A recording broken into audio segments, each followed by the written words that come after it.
चल रही है और हमने इस लेक्चर के कंटेंट क्या है, हम एक्सरसाइज 10.2 सॉल्व करेंगे। इसमें क्वेश्चन नंबर 1 और 4 के ऊपर फोकस करेंगे।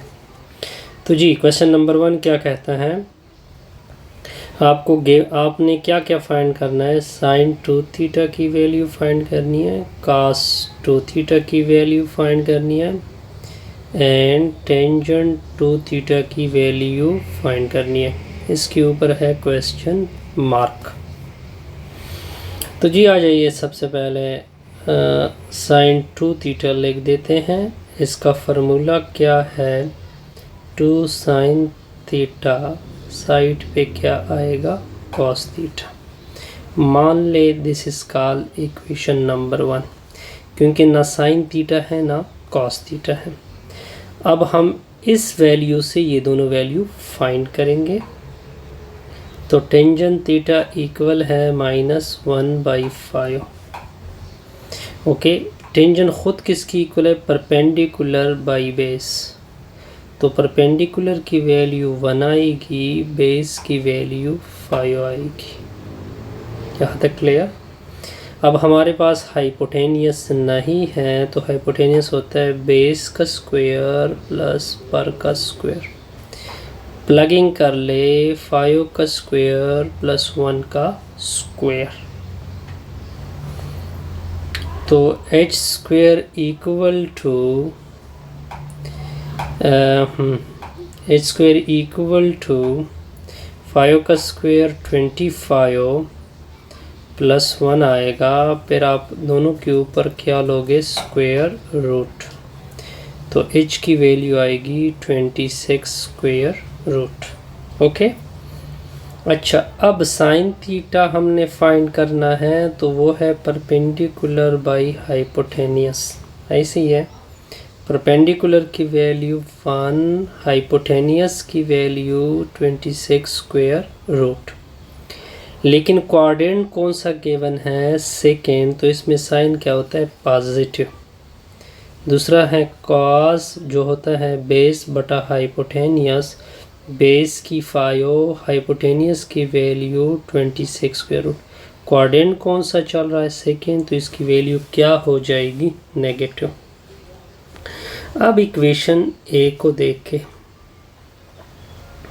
कौन सा इक्वेशन, ए देखें। तो साइन 2 थीटा, 2 अपनी जगह, इसकी जगह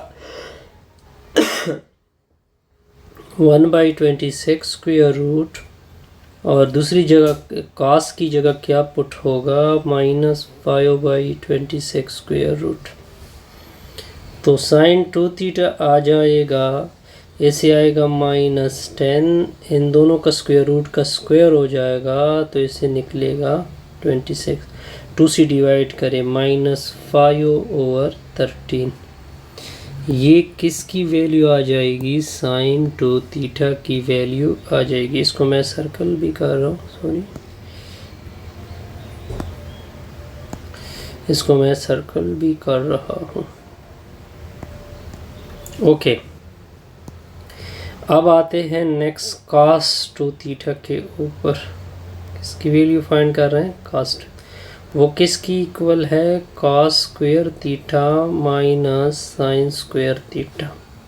अब इसमें प्लगिंग करें, कॉस थीटा की वैल्यू क्या नज़र आ रही है, ये है -5/26 स्क्वायर रूट, ऊपर से स्क्वायर।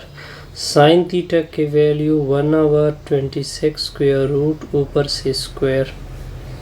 तो 25 नीचे से 26, 1/26। अच्छा, अब क्या एलसीएम होगा, कास्ट, इसका एलसीएम आएगा 26 स्क्वायर रूट 25 माइनस 1, इससे निकलेगा 24/26। अब 2 से दोनों वैल्यू डिवाइड कर दे, तो 12/13 क्या निकलेगा, 12/13। बिल्कुल ओके। इसको मैं सर्कल भी कर देता हूँ ताकि आपके लिए आसानी हो। ओके, नेक्स्ट हमने फाइंड करना है टेंजेंट टू थीटा। वो किसके बराबर हैं? साइन टू थीटा और cos two theta. Sine two theta की वैल्यू -5/13 है ऊपर, कास टू थीटा की वैल्यू 24/26 है। तो टेंजेंट टू थीटा की वैल्यू क्या आ जाएगी? ये 13, इसमें से 2 आ जाएगा, ये 2 ऊपर चला जाएगा, इससे निकलेगा -10, नीचे क्या बचत हो जाएगी? 24। इसको 2 से डिवाइड करोगे तो आएगा -5/12। ये किसकी वैल्यू हो जाएगी? ओके, ये वैल्यू हो जाएगी टेंजेंट टू थीटा की। ओके, अब नेक्स्ट क्वेश्चन नंबर किसके ऊपर आते हैं? अब नेक्स्ट हमारा सवाल क्या है? नेक्स्ट जी सवाल ये है कि साइन थीटा की वैल्यू गिवन है और थीटा कहाँ पे है? सेकंड क्वाड्रेंट में है। हमने पहला सवाल ये फाइंड करना है साइन टू थीटा। अब हमें पता है साइन टू थीटा इक्वल होता है two sine theta cos theta. यहाँ तक क्लियर? ओके, अब हमारे पास जो वैल्यू है वो उधर से पुट करते हैं 2 अपनी जगह। इसकी वैल्यू गिवन है 5/13 कॉस थीटा। मान लो ये इक्वेशन नंबर 1 ए। इस इक्वेशन के लिए हमने फाइंड करना है कॉस थीटा, लेकिन हमें गिवन क्या है कि साइन थीटा इक्वल टू 5/13। ये परपेंडिकुलर बाई हाइपोटेनियस होता है। परपेंडिकुलर पायो होगा, हाइपोटेनियस 13 होगा। तो पिथागोरस के मुताबिक b² + p²। अच्छा, हमारे पास b नहीं है तो b² = ph² - p²। अब ऊपर से डेटा पुट कर दे तो क्या आएगा? 13 का स्क्वायर -5 का स्क्वायर। इससे क्या निकलेगा? b² 169 में से 25 हो, इसे निकलेगा 144। अब दोनों अतराफ का स्क्वायर रूट ले ले तो इससे निकलेगा 12। अब कॉस थीटा हमने फाइंड करना था तो वो था बेस बटा हाइपोटेनियस। बेस की वैल्यू निकल चुकी है 12, हाइपोटेनियस की वैल्यू 13। कौन सा क्वाड्रेंट चल रहा है? सेकंड। सेकंड में कास क्या है? नेगेटिव। तो अब क्या करोगे सर? इक्वेशन ए लोगे, उसको इम्प्लाइज करोगे साइन टू थीटा टू 5/13। इसकी जगह पुटिंग होगी -12/13। तो साइन टू थीटा इक्वल होगा, ये 10 बनेगा, 10 × 20 -120, इन दोनों की मल्टीप्लिकेशन 169। ये अपना जी रिज़ल्ट आएगा। किसका रिज़ल्ट आएगा? साइन टू थीटा का। अब निकालते हैं क्या चीज़? अब निकालते हैं सेकेंड पार्ट। वो क्या है? Cos two theta. वो किसकी इक्वल है? cos² theta - sin² theta. अब दोनों डेटा हैं आपके पास, तो cos टू थीटा, ये cos टू थीटा की वैल्यू -12/13 ऊपर से स्क्वायर, साइन थीटा की वैल्यू 5/13 ऊपर से स्क्वायर। तो cos टू थीटा इसका स्क्वायर 144 आएगा, नीचे 169, ऊपर 25, नीचे क्या आएगा? 169। तो cos टू थीटा यहाँ पे एलसीएम क्या बनेगा? 169, 144 - 25, ये 14 बनेगा। इससे क्या आएगा 119 डिवाइडेड बाई 169। अब थर्ड पार्ट के ऊपर आते हैं। इसको मैं साथ साथ सर्कल भी कर देता हूँ। ओके, तो ये इसका क्या पड़ेगा आंसर। अब हम नेक्स्ट पार्ट के ऊपर आएंगे। टेंजेंट टू थीटा वो इक्वल है साइन टू थीटा और cos two theta. Sine two theta की value -1/20 divide by 169। Cos two theta की वैल्यू 119/169। ये और ये आपस में कैंसिल।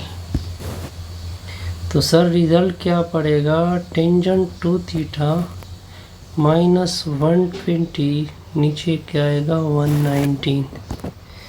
ये रिजल्ट किसका पड़ेगा, टेंजेंट टू थीटा। अब नेक्स्ट हमने क्या रिजल्ट फाइंड करना है, नेक्स्ट हमने करना है क्वेश्चन नंबर 3। अब हमने नेक्स्ट क्वेश्चन 3 करना है। तो इसमें से हमने फाइंड करना है साइन टू थीटा की वैल्यू। हमें पता है कि साइन टू थीटा इक्वल होता है two sine theta cos theta. मान लो दिस इज का इक्वेशन नंबर ए। अब देखिए डेटा में साइन थीटा है लेकिन कॉस थीटा नहीं है। तो साइन थीटा हमें क्या गिवन है 4/5 यानी परपेंडिकुलर और हाइपोटेनियस। तो p की वैल्यू 4, हाइपोटेनियस की वैल्यू 5। अगर आप देखें pythagoras को वो होता है h² = b² + p²। कुछ इस तरह से करेंगे कि हमारे पास b नहीं है तो इसको इधर शिफ्ट करोगे h² - p²। तो b² इक्वल होगा h² की वैल्यू 5 का स्क्वायर -4 का स्क्वायर। तो b² h का स्क्वायर ये 25 - 16। तो b² = इससे आएगा 9। दोनों अतराफ का क्या लोगे स्क्वायर रूट। तो जब स्क्वायर रूट लोगे तो b की वैल्यू आएगी 3। अब cos थीटा हमारे पास आसानी से फाइंड होगा b/h। b की वैल्यू 3, h की वैल्यू 5। लेकिन कौन सा क्वाड्रेंट है, सेकंड। सेकंड में cos क्या है, नेगेटिव। सेकंड में cos क्या है, नेगेटिव। अब मैं इक्वेशन नंबर ए लूँगा, उसको इम्प्लाइज करूँगा साइन टू थीटा। देखिए 2 अपनी जगह, साइन की वैल्यू 4/5, कास की वैल्यू -3/5। तो साइन टू थीटा इक्वल होगा, ये इसके साथ मल्टीप्लाइड 8, ये इसके साथ मल्टीप्लाइड होगा -3 तो -24। नीचे क्या आएगा 25। इस वैल्यू को मैं आपके लिए सर्कल भी कर देता हूँ ताकि आपके लिए आसानी हो। ओके, अब नेक्स्ट पार्ट क्या है, सेकंड। कहते हैं कि cos θ/2 फाइंड कर दे, क्वेश्चन मार्क। लेकिन हमें पता है कि cos θ/2 इक्वल होता है 1 + cos θ/2। यहाँ पे 2 वैल्यू है, एक है प्लस दूसरी है माइनस। लेकिन हम माइनस लेंगे, इसकी वजह क्या होगी, इसकी वजह यही है क्योंकि cos θ/2 जो कि सेकेंड क्वाड्रेंट में क्या है, नेगेटिव। यहाँ तक क्लियर। अब तो आगे आसान है, बस आपने सिर्फ cos θ की वैल्यू स्क्वायर रूट में क्या करनी है, प्लग करनी है। इस cos θ की वैल्यू -3/5, नीचे क्या आएगा 2 माइनस इधर इसके नीचे 1, ये 5 उधर मल्टीप्लाइड होगा, 5 में से 3 नीचे 5 होल डिवाइडेड बाई 2। अब आगे देखे cos थीटा बाई 2 माइनस ये इसके साथ मल्टीप्लाइड होगा, ऊपर से 2 आएगा, नीचे से 10 आएगा। 2 और 10 आपस में डिवाइड होंगे, 1/5 निकलेगा। 1 का स्क्वायर रूट 1 होता है और 5 का स्क्वायर रूट नहीं निकल सकता। ये था क्वेश्चन नंबर, कौन सा कंप्लीट हुआ? ये क्वेश्चन कंप्लीट हुआ है 3। अब हम क्वेश्चन नंबर किसके ऊपर आते हैं? 4 के ऊपर। अब हमने क्वेश्चन नंबर 4 सॉल्व करना है। cos थीटा गिवन है -3/7। थीटा कहाँ पे गिवन है? थर्ड में। थीटा कहाँ गिवन है? थर्ड में। हमारे पास रिजल्ट है कि साइन थीटा इक्वल टू होता है +-1 minus cos theta divided by 2। लेकिन थीटा कहाँ की बात हो रही है? अगर आप देखें थर्ड क्वाड्रेंट की बात हो रही है। थर्ड में साइन क्या होता है? नेगेटिव। तो इसमें से मैं ये वाली साइन लूँगा, -1 माइनस cos थीटा, नीचे क्या होगा? 2।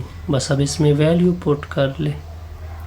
Sine theta over 2 equal to -1 minus -3/7, नीचे क्या होगा? 2। साइन थीटा ओवर 2 माइनस, ये माइनस और माइनस प्लस होगा, 3/7 होल डिवाइडेड बाई 2। अब रिजल्ट क्या पड़ेगा sir? Sign theta over 2 minus, इसके नीचे 1 लिख दे, ये दोनों आपस में 7, इसको उधर मल्टीप्लाइड कर दे, 7 इसको उधर में, इन अदर वर्ड इसको एलसीएम बोलते हैं। नीचे क्या आएगा? 2। ओके, तो साइन थीटा ओवर 2 माइनस, ऊपर से 10, ये 2 ऊपर चला जाएगा तो 14 आएगा। फिर दोनों 2 से डिवाइड होंगे, ये 5 ये 7, 5/7 स्क्वायर रूट। इस तरह कर दे, ऊपर का अलग नीचे का अलग, 5 स्क्वायर रूट नीचे 7 स्क्वायर रूट, और x के साथ एक माइनस भी है। आपके लिए ये वैल्यू मैं सर्कल भी कर देता हूँ, सॉरी इसको। ओके, ये था अपना जी रिज़ल्ट। ऐसे हमारी वीडियो 13 क्या हो गई? कंप्लीट।